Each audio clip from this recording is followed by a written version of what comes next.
Tu t'abonnes, tu likes, tu commentes, et tu partages à tes proches, tu sauves la foi de quelqu'un. Il était une fois, dans un petit village entouré de collines verdoyantes, une femme nommée Marie. Marie était une personne très pieuse, qui croyait en Dieu de tout son cœur. Elle suivait rigoureusement les commandements de Dieu et n'hésitait jamais à partager son amour et sa compassion avec les autres. Cependant, sa foi fut mise à l'épreuve. Marie avait 2 enfants, Lucas et Élise, qui étaient souvent malades. Malgré les nombreux médicaments et traitements prescrits par les médecins, les enfants ne semblaient jamais complètement guéris. Les voisins et les amis de Marie lui conseillaient souvent de consulter un marabout, un guérisseur traditionnel, pour trouver une solution.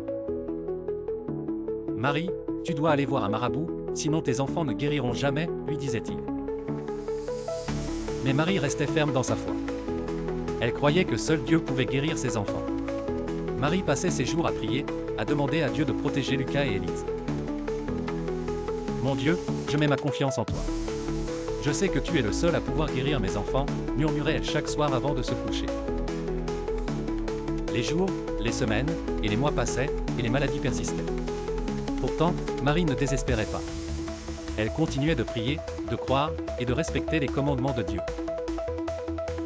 La communauté commençait à la critiquer de plus en plus sévèrement. Elle est folle. Ses enfants vont mourir si elle ne fait rien, disaient certains. Mais Marie ne laissait pas ses paroles l'affecter. Un soir, alors que Marie priait avec une ferveur particulière, une lumière douce et apaisante envahit la pièce. Une voix douce et bienveillante résonna, « Marie, ta foi inébranlable a touché mon cœur. Tes prières ont été entendues. » Le lendemain, comme par miracle, Lucas et Élise se réveillèrent en pleine forme. Leur teint pâle avait disparu, et ils souriaient éclatants de santé. La nouvelle se répandit rapidement dans le village. Les gens étaient ébahis. Leur attitude envers Marie changea complètement. Marie avait raison de croire en Dieu, disait-il maintenant. Marie, humble et reconnaissante, ne cessa jamais de remercier Dieu. Elle savait que sa foi lui avait permis de surmonter l'épreuve la plus difficile de sa vie.